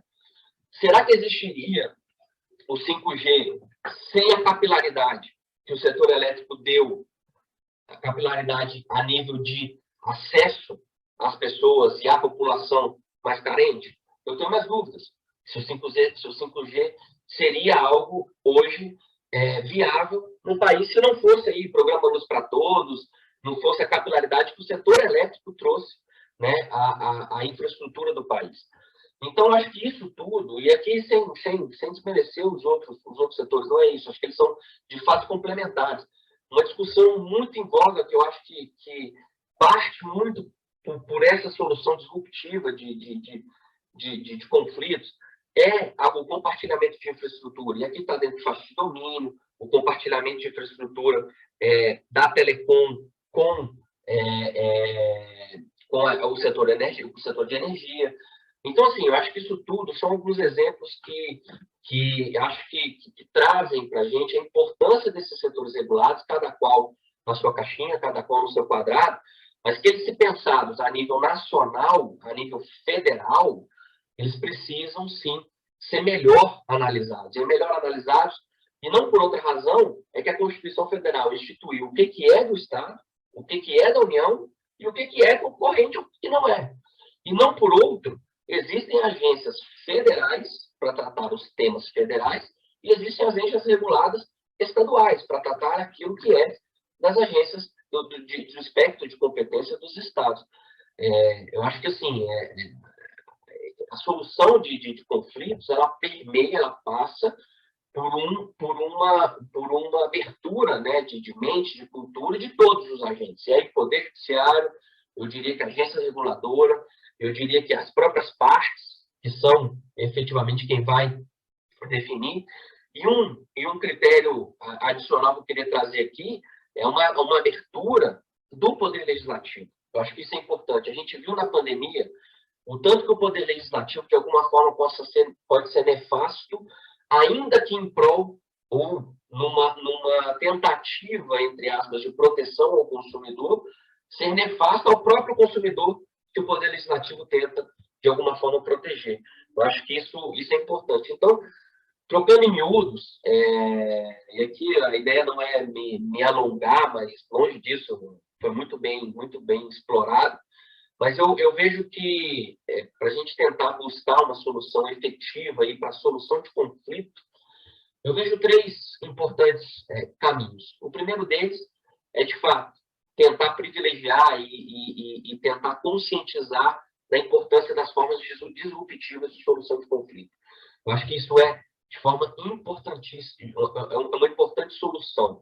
E isso permeia o que todo mundo, o Gustavo já falou, o Caio já falou muito bem, primeiro, de árbitros, né, pessoas qualificadas para atuarem no setor, e mais do que isso, a vontade das partes em efetivamente resolverem o conflito e se darem por satisfeitos com o conflito resolvido. Né? É o que o Leonardo colocou. Árbitros são árbitros, eventualmente, de fato de direito. Então, eu acho que parte muito por isso. O segundo aspecto é aí a qualificação dos julgadores das causas. E aí, já partindo aqui para o lado do Poder Judiciário. Os julgadores, eles precisam, de alguma forma, entender que, em grande parte, a gente não está aqui defendendo, a gente não está aqui, a ideia não é trazer aquele caso em que caiu uma conta de energia, caiu a energia na casa do Caio e ele entra na justiça contra a concessionária de distribuição porque caiu a energia. Ali, de fato, afeta ali a relação de consumo entre o Caio e a concessionária. Mas o que a gente está aqui dizendo é que a grande parte dos conflitos que estão no judiciário hoje são conflitos advindos ou de CCAR, de contratos regulados, ou de compartilhamento de infraestrutura. E isso afeta, de grande maneira, toda a cadeia de produção, não só os consumidores, mas toda a cadeia de produção, como a Solange muito bem colocou. Os geradores, os transmissores, agora os geradores distribuídos, né, vamos assim dizer, porque a gente não tem mais aquele gerador propriamente dito ali, existem hoje o gerador Minha Casa aqui, pode gerar energia. Então, assim, isso afeta, de alguma maneira, toda uma cadeia de produção.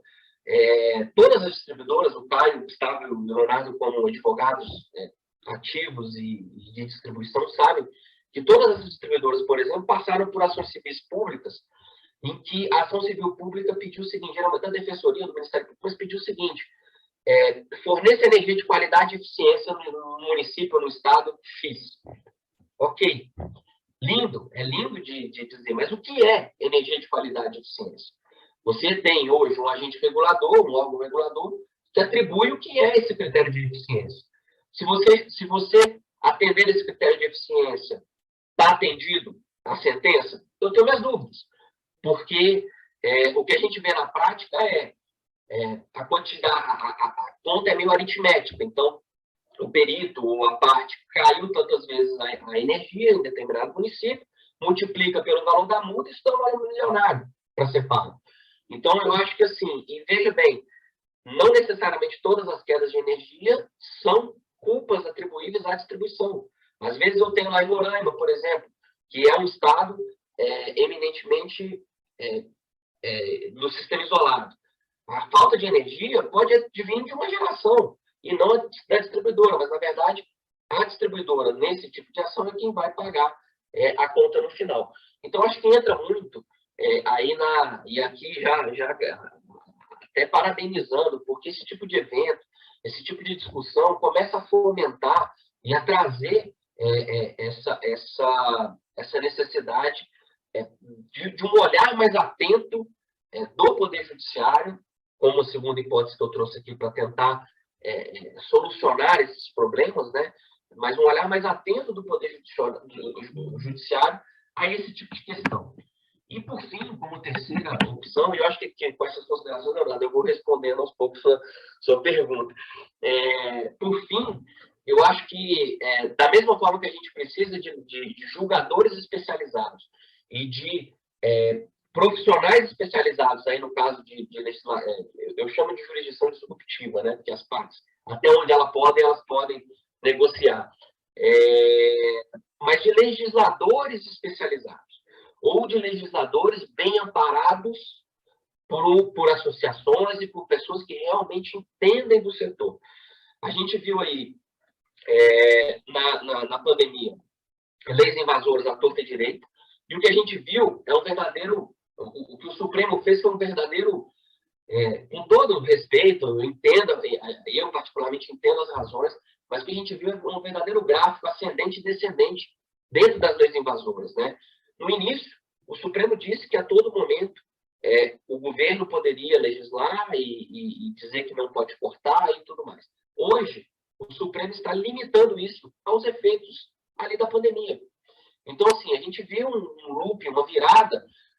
Penso eu que eles tenham observado, de fato, que isso traz um problema sério à concessão. E a gente tem que lembrar aqui que, seja gerador, seja transmissor, seja distribuidor de energia, eles são um braço do poder concedente. A rigor, independente de faturamento de acionista, de lucro, que isso não é proibido no país, sejamos claros e honestos, o lucro não é proibido, pelo contrário, ele é permitido, mas ele é um braço essas concessões, elas são um braço do poder público. Então, se um braço do poder público a elas estão também atribuídas a defesa da concessão, a defesa da melhor forma e das melhores práticas regulatórias ali na concessão que elas estão. Então, dito isso, os legisladores especialistas ou bem orientados, eles são importantes. Eu vou dar um exemplo aqui. Existe eu não sei se existe isso em outro estado, mas eu fiquei sabendo disso ontem ou anteontem. No estado do Amazonas, eles estão com um projeto de lei lá para colocar na fatura de energia a foto de pessoas desaparecidas. Isso tem um custo inerente a isso. É um custo de impressão, é um custo de mudança, de migração de sistema. Quem é que vai pagar esse custo? Será que o legislador, por mais de boa índole, de boa fé que seja a legislação, será que o legislador tem essa noção? Então, assim, um outro caso que a gente traz aqui, que está muito claro na nossa mente, o Estado do Amazonas instituiu o ICMS-SP via decreto. Esse decreto foi questionado no Supremo e declarada a sua inconstitucionalidade por N fatores, mas declarada a sua inconstitucionalidade. A inconstitucionalidade foi declarada num dia, uma semana, 15 dias depois, eu tinha uma lei. Eu tinha uma lei instituindo novamente o ICMS-SP. Isso, na prática, desequilibra o contrato e tem uma visão, quando você olha do lado do consumidor, do lado da concessionária, que a ANEEL, uma hora ou outra, né, a ANEEL, por ser o órgão regulador equilibra econômico-financeiramente esses contratos, vai ter que se debruçar, né? Isso pode implicar positivo ou negativamente na tarifa, mas vai ter que se debruçar de alguma forma.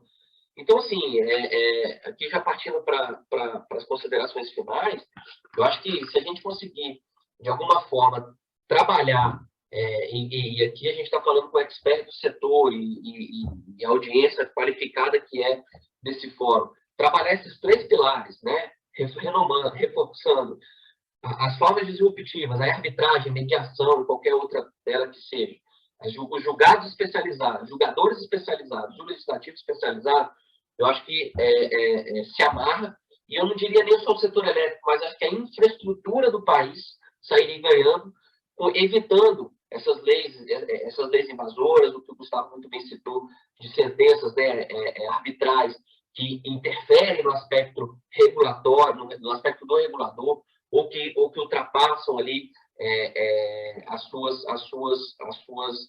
o seu espectro de competência.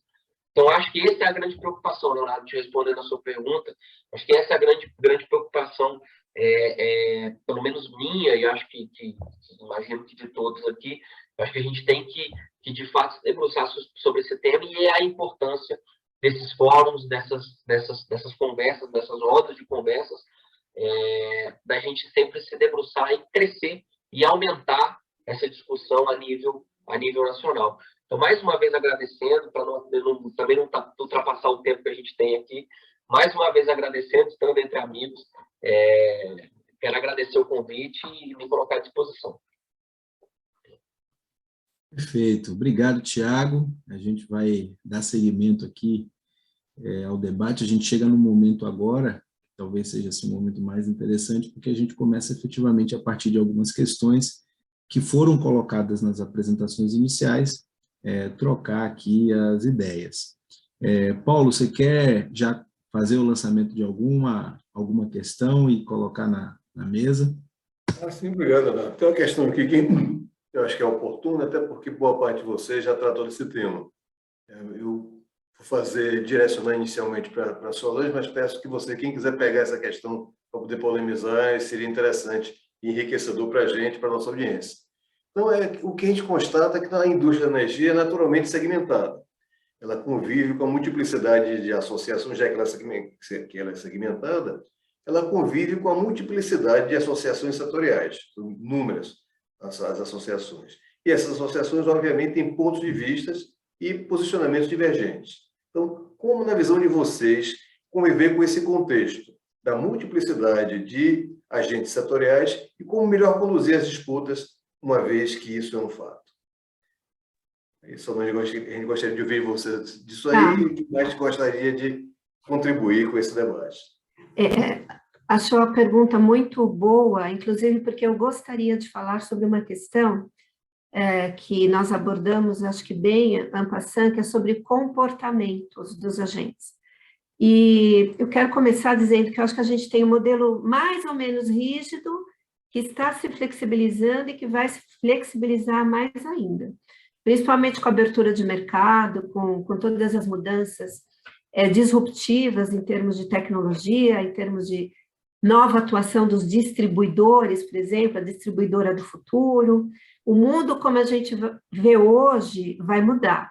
Então, a gente pode ter, por exemplo, a distribuidora como operadora regional, né, podendo assumir mais ou menos atividades de OMS, de CCE, por exemplo, quando ela atua como agregador, quando ela despacha, ela atende a carga de resposta da demanda. Enfim, então a gente vai ter modelos flexíveis diferenciados. E voltando à questão do comportamento, Paulo, quando a gente fala de várias associações representativas dos interesses dos agentes, há uma legitimidade ampla, reconhecida por todos nós, obviamente, porém, eu acho que há uma questão que é a seguinte: os interesses de cada qual. Então, a gente não tem uma visão, às vezes, de consenso, a gente tem uma visão pontual para defesa dos interesses específicos. E aí a gente entra na questão da judicialização, que eu acho que até é um dilema, que quando a gente fala de ANEEL, por exemplo, na década de 2000, 2010, depois dos leilões, a ANEEL teve que trabalhar muito para regular novas fontes, para regular mecanismos, para regular segurança de mercado, para regular riscos. Então, nós estamos falando efetivamente de riscos.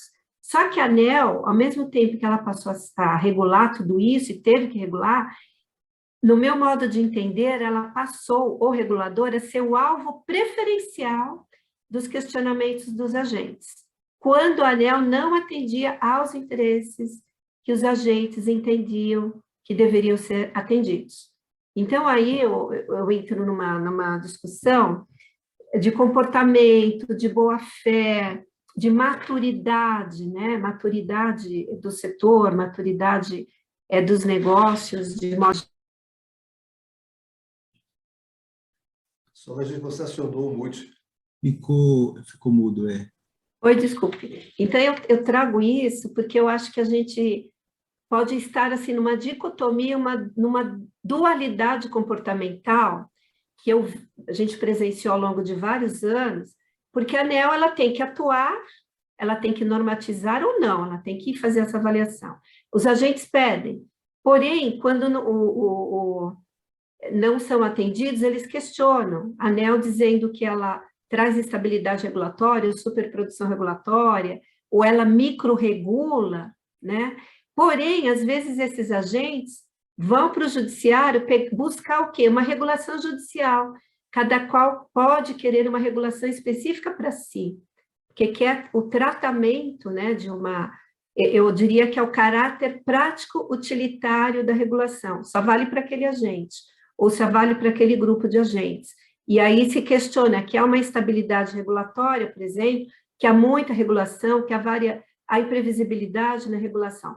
Então, eu fecho essa minha questão, Paulo, dizendo o seguinte: eu acho que deve haver uma análise, mais ou menos como se fosse uma DR, sabe? Uma DR setorial, em que talvez as associações elas tenham que pensar como é que vai ser esse futuro que já está aí, que a gente vai ter abertura de mercado, disrupção, tecnologia, novas funções, novos papéis e novas responsabilidades, com novos riscos, e que exijam, portanto, um comportamento diferenciado desses próprios agentes para tratar de todas essas questões.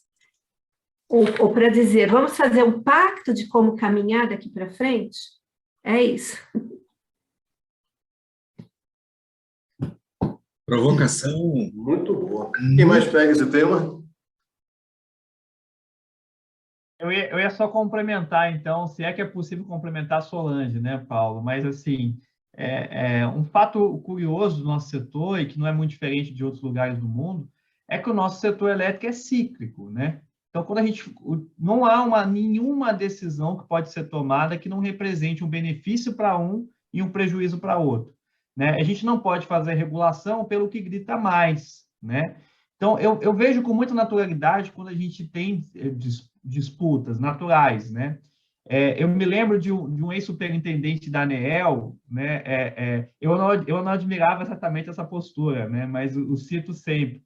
Ele dizia, olha, se todo mundo não sai reclamando, não é regulação, né? Então, na cabeça dele, só fazia-se regulação a partir do momento que todo mundo estava reclamando do que foi feito, né? E muito bem a Solange pontuou um fato que é interessantíssimo, um fato até econômico, né? A gente tem um autor que é professor de Harvard, o Stigler, que ele discute justamente que em alguns mercados é interessante discutir se a gente quer regulação ou não, porque em alguns momentos a regulação ela pode ser um instrumento de que você mantenha o mercado na mão de poucos agentes, né?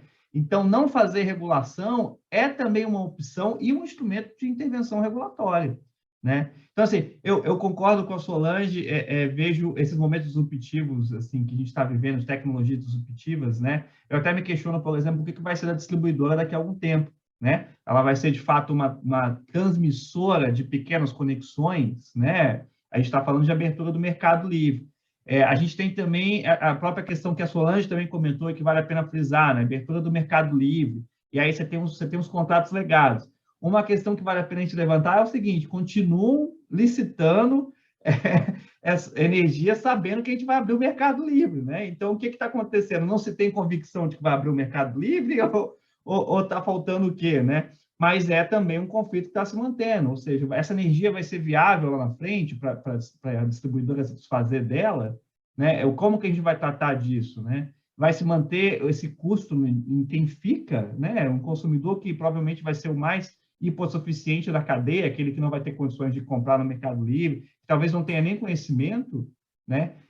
Então, assim, eu só para fechar aqui o argumento, a gente não pode fazer regulação por quem grita mais, né? A regulação é para todos. E a gente tem que encontrar o ponto ótimo, eficiência, justamente isso, né? Encontrar aquele ponto perfeito de regulação, né? Perfeito. Acho que o Thiago gostaria de complementar? Coisa muito rápida, Paulo. A sua pergunta me fez pensar numa situação aqui que eu acho que é importante a gente trazer para o jogo também.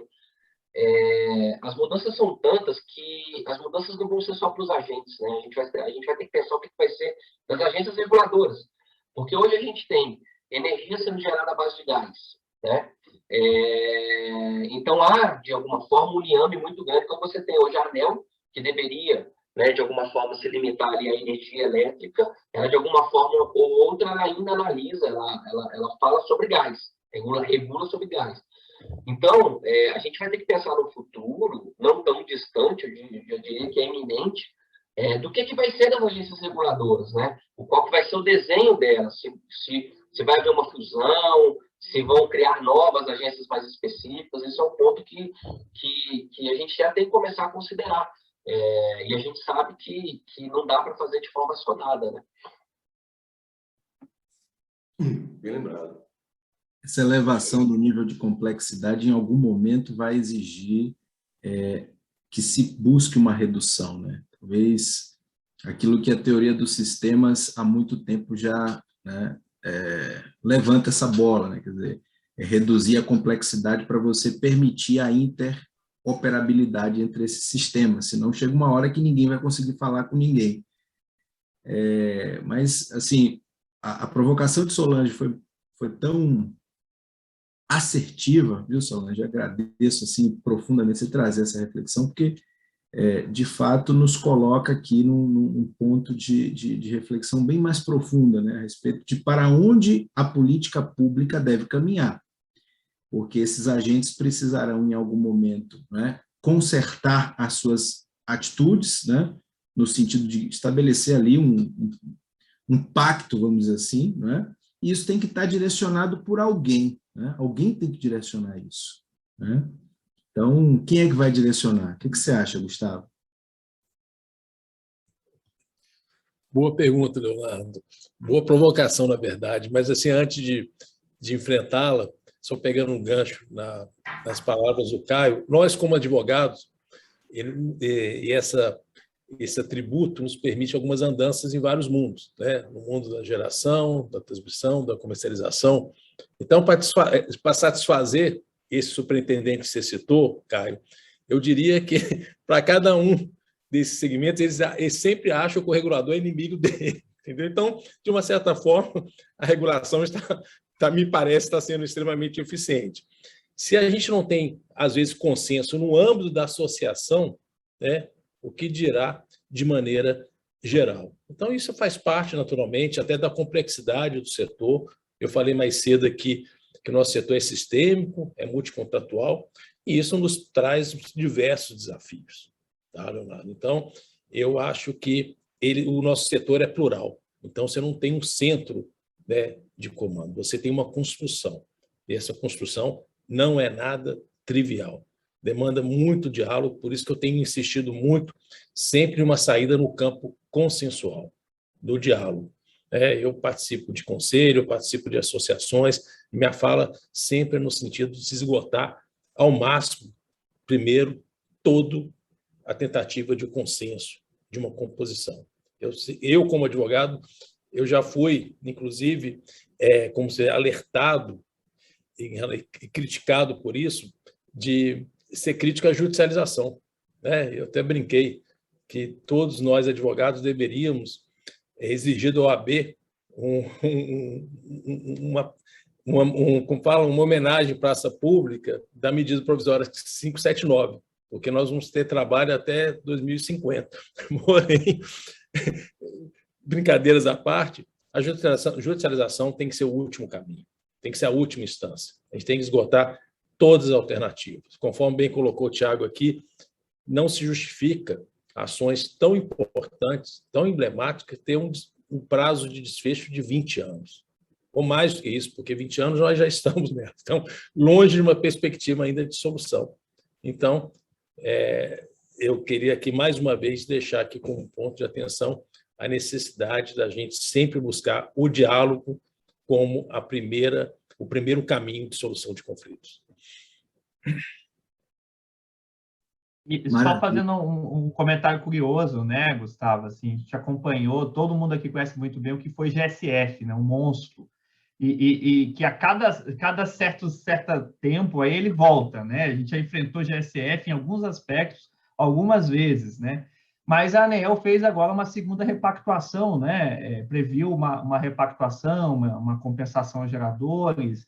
E o interessante, veja bem, que litígios judiciais foram concluídos através de uma legislação específica, né? Então, ou seja, se teve que voltar para a origem, né? Então, calma aí, vamos rever de novo o que a gente fez, né? E remodelar o setor. E funcionou, né? Tanto é que antes mesmo das decisões de homologação de GSF começarem a sair, as ações, né? Os agentes foram renunciando às ações. Então, assim, a solução está na mão de todos nós, somos nós que construímos, né? Mas posso complementar, mas eu fico muito preocupada com isso.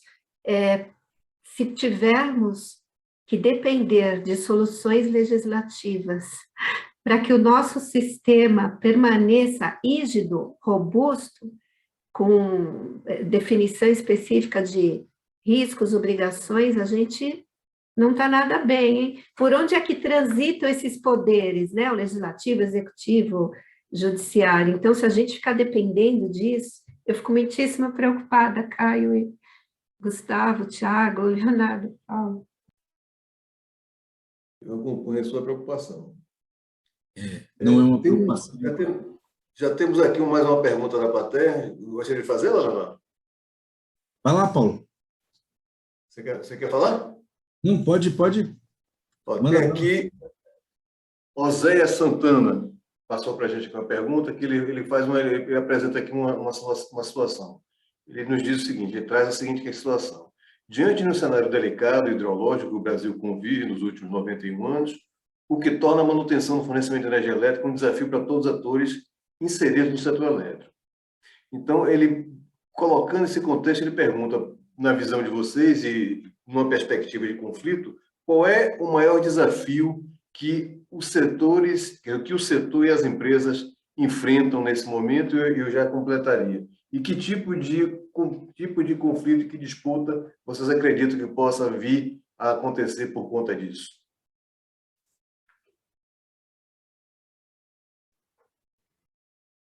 Posso começar a responder?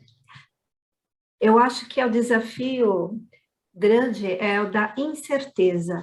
É regular sob incertezas de que modelo é que teremos, e Gustavo bem lembrou, enfim, todos, a gente está com o processo de modernização do setor elétrico ainda em construção há alguns anos, com várias incertezas, e o regulador tem que atuar e definir questões de longo prazo, assim como o próprio planejador também. E, aliás, o planejador, ele reconhece que para planejar ele tem que ter cenários de incertezas também, né? Tem que ter uma visão de futuro. Então, o PDE, por exemplo, representa até um plano indicativo, né? Para geração, por exemplo. Para transmissão é determinativo, para geração é indicativo. Então, e tudo isso tendo em vista o quê? Que a gente tem que ter flexibilidade, segurança e, como disse, né, o Santana na pergunta, segurança de suprimento, né, ou fornecimento, confiabilidade da operação e do suprimento elétrico. Então, essa regulação, esse planejamento, essa estrutura tem que acomodar essa flexibilidade com as diferentes estratégias, né, dos agentes e do mercado. Então, os novos modelos. Então, eu acho que os agentes, eles têm que, ao estabelecer os seus negócios, os seus contratos, pensar que, eventualmente, eles também têm que falar sobre incertezas. Ou seja, se acontecer uma incerteza com relação ao cenário X, eu tenho o plano B, o que eu vou fazer? Acho que é mais ou menos isso.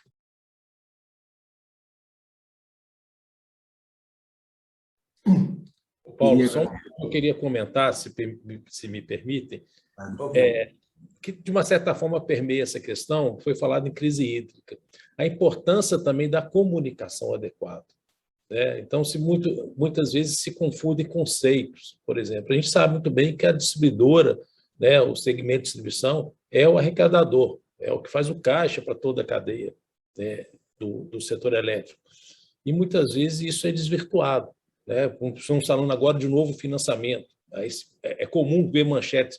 As distribuidoras vão receber financiamentos, aportes financeiros, mas, na verdade, estes aportes financeiros estão ocorrendo para todo o setor.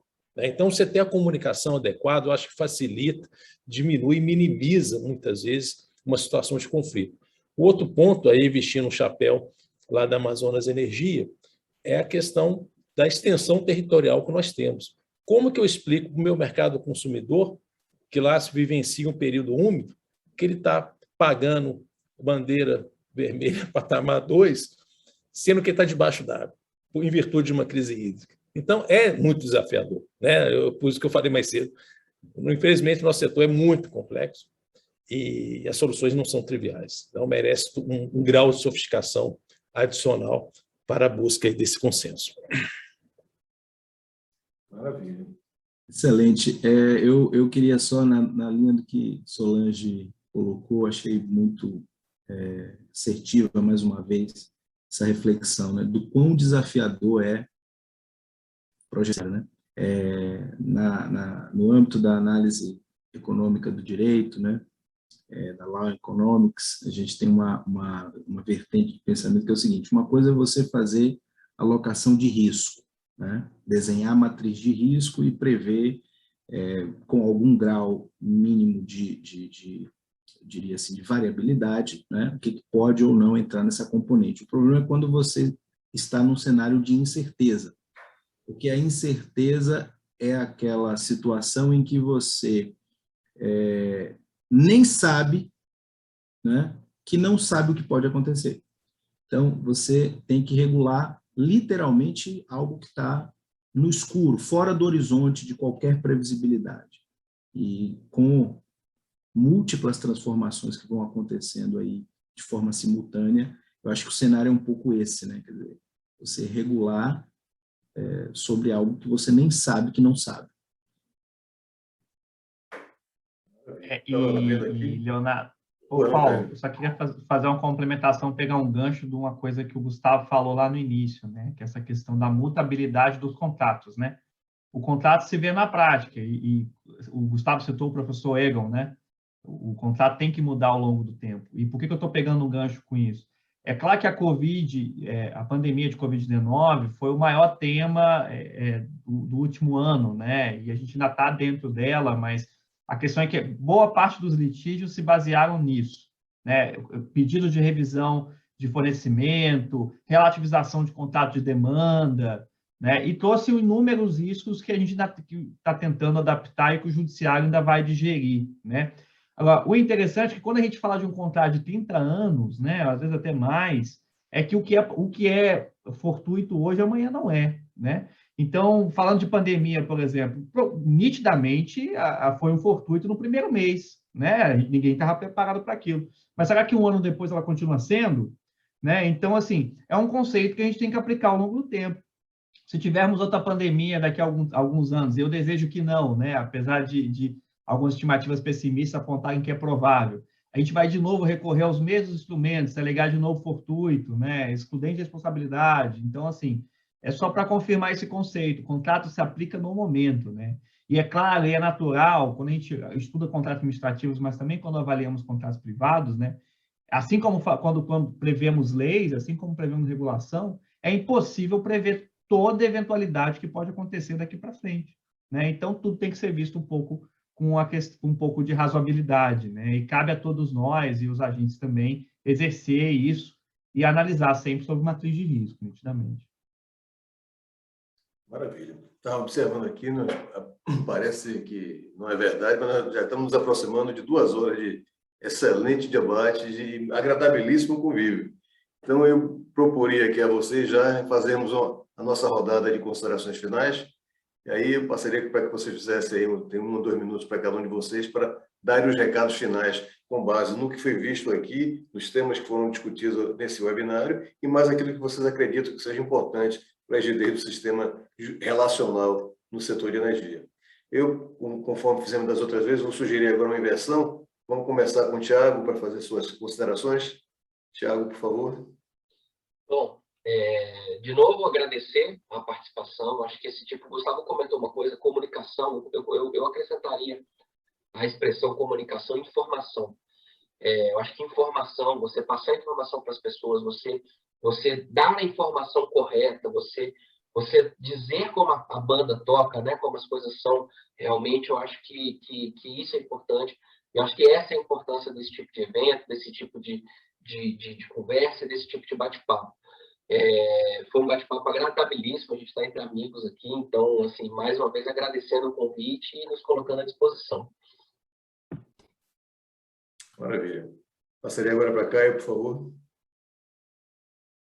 Paulo, então, se eu posso deixar aqui uma ideia final, no sentido de que, bem, os números provam que até hoje o judiciário não conseguiu resolver tudo que foi submetido, né? Mas nós temos instrumentos e temos soluções para os conflitos. E aqui eu quero de novo frisar que a arbitragem é nitidamente um deles e que tudo que se quis, eu ouso dizer aqui, né, quando se pensou numa ideia de judiciário, de uma corte que pudesse solucionar conflitos, se tem de modo muito mais eficiente na arbitragem. Então, que os agentes usem cada vez mais desses métodos para destravamento até das soluções e dos conflitos que se estabeleçam. Obrigado a todos aqui, foi um brilhante painel, obrigado ao Bahia Energia 21, ao doutor Leonardo e a você, Paulo, por me juntar aqui a esse time de excelência. Nós ficamos muito honrados. Agradecer, Bruno. Gustavo. Paulo e Leonardo, também gostaria de agradecer, mais do que isso, parabenizar por essa iniciativa. Realmente, eu nem percebi o tempo, foi um bate-papo extremamente agradável. E deixar aqui um recado, né? Eu trouxe algumas deficiências em relação à arbitragem, Caio, mas, na verdade, como ponto de atenção, né? Mas eu sou um grande entusiasta desse instituto, acho que é fundamental o seu aperfeiçoamento justamente para fazer frente a tudo isso que nós colocamos, a transição energética, a modernização do setor, a inovação tecnológica, né? Ao 5G, como bem colocou o Thiago, que vai revolucionar principalmente o segmento nosso de distribuição. Então, é este o recado que eu gostaria de deixar. É uma reflexão em relação ao que podemos fazer para aperfeiçoar tais mecanismos. Muito obrigado e boa noite a todos. Excelente. Minha querida Solange. Eu também quero agradecer, achei ótimo, e principalmente esse espaço para que a gente possa falar e possa ouvir também. A gente sempre aprende e reflete e acho que compartilha, e é muito importante mesmo para aprimorar e para positivar, e que vocês continuem, Leonardo e Paulo, acho que com esse espaço para que a gente possa discutir isso, que certamente nós vamos levar para as nossas atividades reflexões importantes para que a gente possa ajudar também a melhorar o nosso setor, né? Obrigada. Muito obrigado, gente. Nós que agradecemos. Com relação a você, todos nós, todos os demais painelistas, realmente é uma honra muito grande estar ter contado e estar contando com vocês. Léo? Então, mais uma vez, agradecer a todos, né, cumprimentando e honrosamente aí, celebrando esse final de 2021, né, no Bahia Energia, foi nosso último webinário. Ano que vem, esperamos que possamos ter esses encontros presencialmente, contar, já fica logo o convite feito a todos vocês, para que possamos, como disse bem Solange, aí, continuar a discutir esses temas, a refletir sobre eles, a buscar meios e caminhos que, de algum modo, contribuam positivamente, né, para todo o setor. Muito obrigado a todos vocês. Deixo aqui também a minha menção e agradecimento a Paulo e a toda a equipe que nos ajudou desde o início, hein, Paulo? Fazer um agradecimento de Tatiana também, né, Araciro, não sei se ela hoje está conosco aí acompanhando, mas sempre nos apoiou, nos ajudou bastante. Marco, que não conseguiu chegar a tempo em virtude de um compromisso de última hora, mas sempre apoiando aí desde o primeiro momento, né? Todos os nossos patrocinadores e apoiadores que, sem os quais, como você já registrou lá no disclaimer inicial, sem os quais não teríamos como fazer esse webinário, né? E deixar o convite aberto a todo o público, toda a plateia, para as próximas edições do Bahia Energia 21. Muito obrigado a todos. Também sou de agradecer as palavras finais. Obrigado a todos. Boa noite, um abraço. Tchau, tchau.